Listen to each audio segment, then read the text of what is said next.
Hi Paul, so this is my update video for my Python. I've been doing it. So, I built a couple classes actually. There's no main class. You kind of just make a main yourself. So here's the main. I have to import the two classes that I'm using. So that'd be employee and manager. If name is kind of testing, used for testing purposes.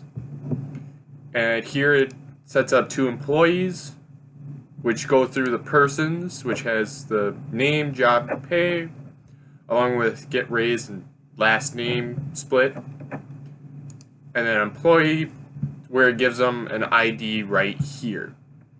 Since you have to call init is a super, or constructor, I should say. In order to use the constructor for the abstract class, I guess you could call it, you have to call it again in the farthest down or down class, and then it'll trigger this init to run, which is a constructor also.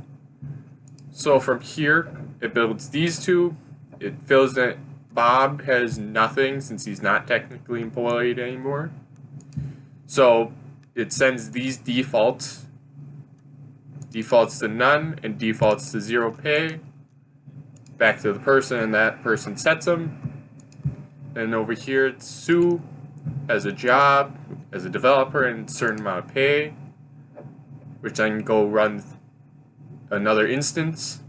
Then down here we got Tom Nook with a certain pay, but this time it's not specified where, it'll just pick it up on its own,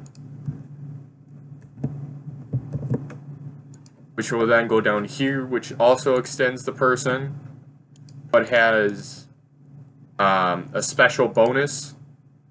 So instead of just getting a 10% raise, they get a 10% plus whatever is added, so they get a 20% raise instead. Because when you give them, if you give them a 10% raise, usually the employees will only get a 10% raise. Because it's right here. There's nothing special. But since the manager is the manager, he gets an extra 10% onto whatever bonus he gets. Or whatever bonus, which would be right past 2%, added and then put onto his given to the person method to be ran here. And then from here down, it prints and all three, just a little message, and then runs through each of these objects. Each one gets the 10% raise, and then prints them. Tom Nook obviously gets the extra 10, an extra 10%, because he's the manager. So when I run it, prints this nice little thing. The ID of each, since Bob is not technically an employee anymore, he's just set to 0. With a job of none, and the pay is 0. Sue has that's her 10% raise. And then Tom has his, which was originally 5.